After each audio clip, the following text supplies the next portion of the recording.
नमस्ते, जय श्री महाकाल। मैं दीपमाला पाटीदार आपका अपने चैनल पर स्वागत करती हूँ। आशा करती हूँ आप सब कुशल मंगल होंगे।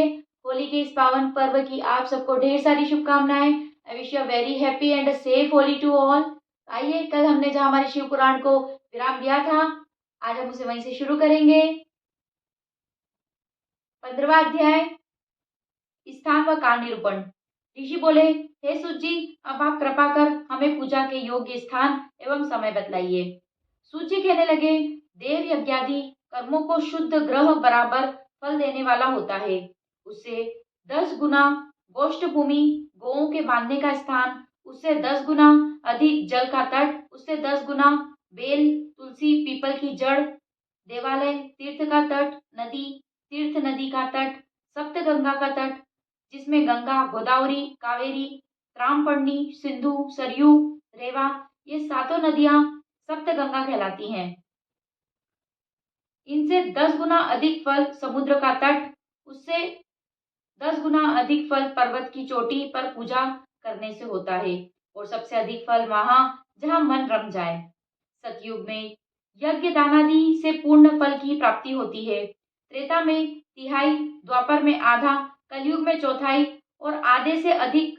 कलयुग बीतने पर इसमें भी कम फल प्राप्त होता है, परंतु शुद्ध हृदय से यह धर्म या पूजन बराबर फल देता है। इससे 10 गुना फल सूर्य संक्रांति के दिन, उससे 10 गुना फल तुला और मेष की संक्रांति में, तथा चंद्र ग्रहण में उससे भी 10 गुना फल मिलता है, और सूर्य ग्रहण में तो उससे भी 10 गुना फल प्राप्त होता है। तपोनिष्ठ, ज्ञानिष्ठ और योगी यति ही पूजा के पात्र हैं। ऐसे समय में जो इनकी पूजा करता है उसके समस्त पाप नष्ट हो जाते हैं। वह ब्राह्मण भी पूजा का पात्र है। जिसने 24 लाख गायत्री का जप किया हो, वह संपूर्ण काल और भोग का दाता है, क्योंकि गायत्री के जप से शुद्ध हुआ ब्राह्मण परम पवित्र है। नर नारी आदि जीव कोई भी हो, वही अन्न दान का पात्र है। इच्छा वाले को देना ही अभिष्ट फलदायक है। यदि मांगने पर दिया तो आधा फल, सेवक को दिया तो चौथाई फल, और यदि ब्राह्मण दीन हो तो उसे देने से 10 वर्ष तक का फल प्राप्त होता है। ब्राह्मण तो जाति से ब्राह्मण ही है। यदि वेद पाठी है, गायत्री के जप से युक्त है, तो उसे दान देने से वैकुंठ की प्राप्ति होती है। थोड़ा या बहुत देवार्पण बुद्धि से किया हुआ दान अनंत भोग देता है। मनुष्य को तप और दान ये दोनों ही सर्वदा करने चाहिए। देवताओं की तृप्ति के लिए सभी भोग मिलते हैं। 16वां अध्याय, पार्थिव पूजन। ऋषि बोले, हे सूत जी, अब हमें उस पार्थिव पूजन की विधि बतलाइए। सूत जी बोले, हे महर्षियों, मिट्टी से बनाई हुई प्रतिमा का पूजन करने से पुरुष हो या स्त्री, सभी के मनोरथ सफल हो जाते हैं। इसके लिए नदी, तालाब, कुआं या जल के भीतर की मिट्टी लाकर सुगंधित द्रव्य के चूर्ण से उसका शोधन करें, फिर दूध डालकर अपने हाथ से सुंदर मूर्ति बनावे। पद्मासन द्वारा उस पार्थिव प्रतिमा का आदर सहित पूजन करें। गणेश, सूर्य, विष्णु, शिव, पार्वती की मूर्ति और शिव जी के शिवलिंग का तो ब्राह्मण सदैव पूजन करें। इस षोडशोपचार युक्त पूजन करने से मनोरथ अवश्य ही सिद्ध होते हैं। किसी भी प्रवक्ता के स्थापित किए लिंग पर 3 सेर नैवेद्य और स्वयं उत्पन्न हुए लिंग पर 5 सेर नैवेद्य चढ़ाने का नियम है। इस प्रकार जो 1000 नैवेद्य चढ़ाता है, यदि वह ब्राह्मण है तो उसे सत्यलोक की प्राप्ति होती है। 12 अंगुल चौड़ा और 25 अंगुल लंबा यह लिंग का प्रमाण है, और 15 अंगुल ऊंचा लोहे या लकड़ी का बनाए हुए पत्र का भी नाम शिव है। इसके अभिषेक से आत्मशुद्धि, गंध चढ़ाने से पुण्य, नैवेद्य चढ़ाने से आयु तथा धूप देने से धन की प्राप्ति होती है। दीप से ज्ञान और तांबुल से भोग मिलता है। अतएव स्नान आदि ये 6 पूजन के अंग का यत्न पूर्वक साधन करें। नमस्कार और जप ये दोनों सभी अभिष्ट हैं। जो जिस देवता की पूजा करता है वह उस देवता के लोक को प्राप्त होता है। साथ ही उनके बीच के लोकों में भी यथेष्ट भोग मिलते हैं। हे महर्षियों, भ्रूलोक में श्री गणेश जी पूजनीय हैं। जैसे शिव जी ने नियत किया है, उसी के अनुसार तिथि, वार, नक्षत्र आदि का विचार कर जो विधि सहित इनकी पूजा करता है, उसके कौन से मनोरथ पूर्ण नहीं होते। अर्थात गणेश पूजन से सभी पाप एवं शोक दूर भाग जाते हैं, और वह अपने सभी अभिष्ट फलों को पाता हुआ मोक्ष तक पहुंच जाता है। इसी प्रकार श्री विष्णु भगवान की तथा अन्य देवताओं की भी जो जिसकी पूजा करना चाहे वह उन देवताओं के वार तिथि नक्षत्र का विचार कर षोडोपचार पूजन भजन करे तो अभिष्ट फल की प्राप्ति होती है। शिव जी तो सभी मनोरथ को देने वाले हैं। जो महाआर्द्र नक्षत्र में माघ कृष्ण चतुर्दशी को शिव जी का पूजन करता है उसकी आयु बढ़ती है। ऐसे ही और भी नक्षत्रों महीनों तथा वारों में शिव जी की पूजा का अद्भुत महात्मा है।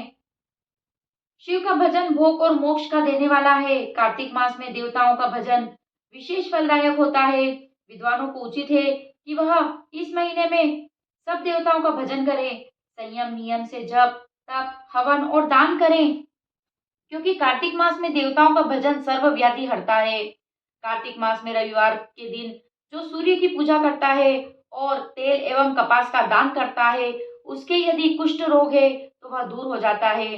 जो अपने तन एवं मन को जीवन पर्यंत शिव के अर्पण कर देता है उसे शिव जी अपनी सायुक्त मुक्ति प्रदान करते हैं।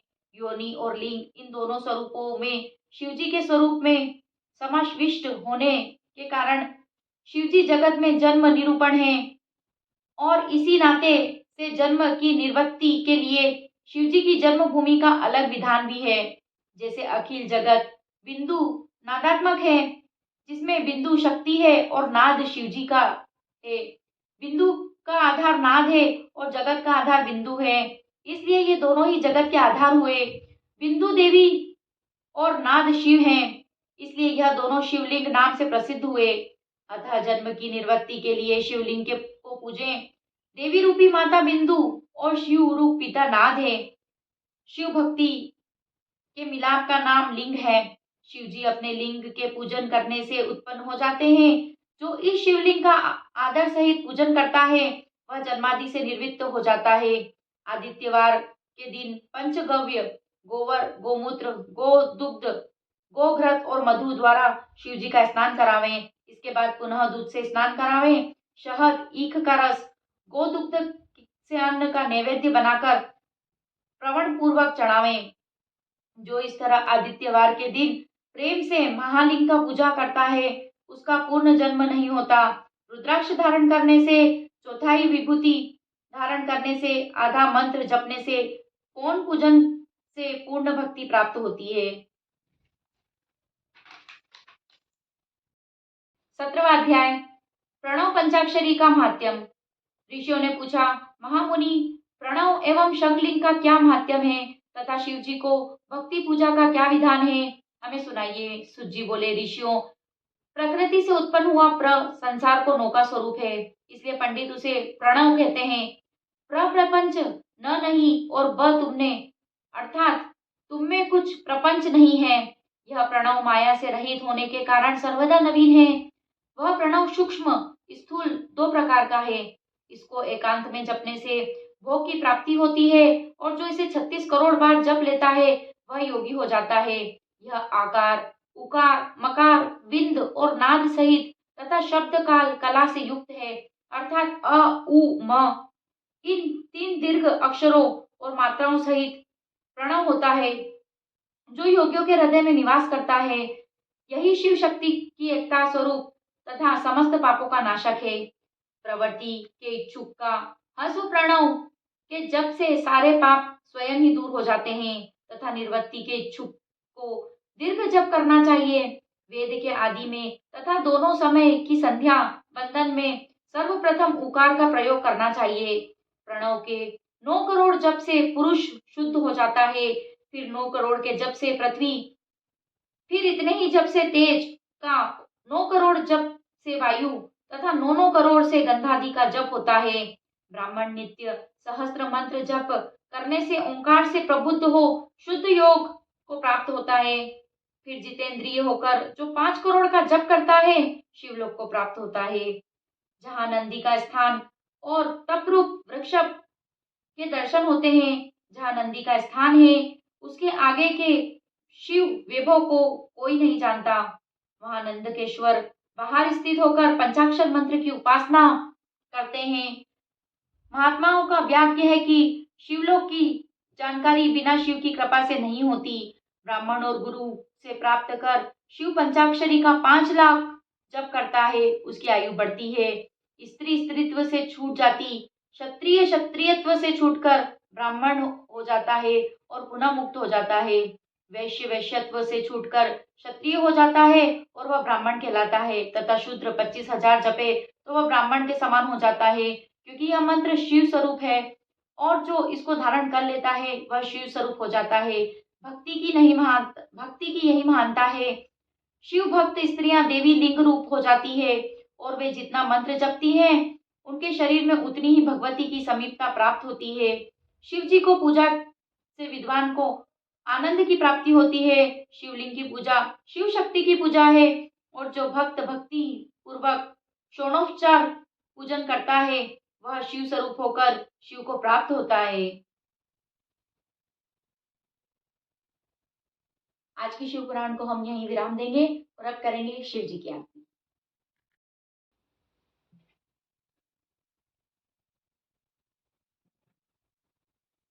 ओम जय शिव ओंकारा प्रभु हर्षि ओंकारा ब्रह्मा विष्णु सदा शिव ब्रह्मा विष्णु सदा शिव अर्धांगी धारा।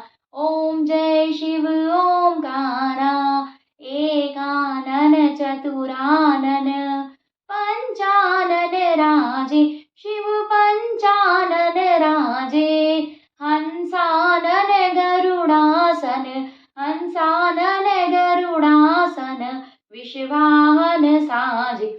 ओम जय शिव ओंकारा दो भुज चार चतुर्भुज दश भुज से सोहे शिव दश भुज से सोहे तीनों रूप निरखता शिव जी का रूप निरखता त्रिभुवन मन मोहे।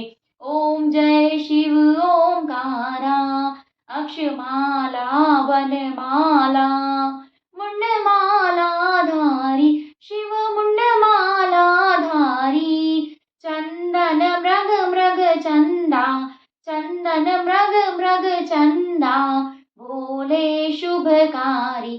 ओम जय शिव ओंकारा श्वेतांबर पीतांबर बाघंबरी अंगे शिव बाघंबरी अंगे ब्रह्मादिक सनकादिक सनकादिक ब्रह्मादिक प्रेतादिक संगे।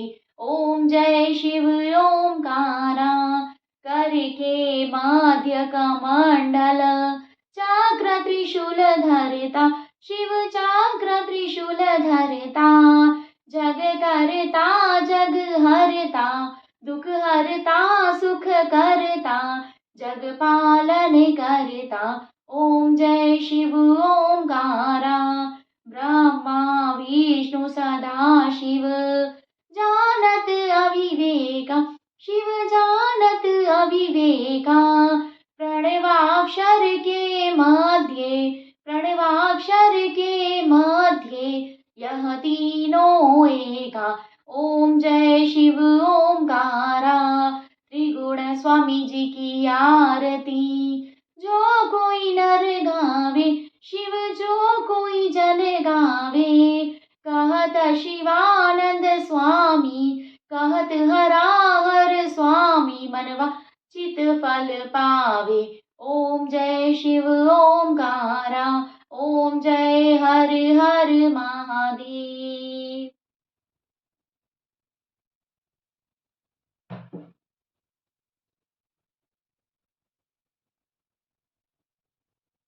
अगर आपको मेरा वीडियो पसंद आया हो तो इसे लाइक करें, जितना ज़्यादा हो सके शेयर करें और अगर आप मेरे चैनल पे नए हो तो सब्सक्राइब ज़रूर करें। बाय बाय, जय श्री महाकाल।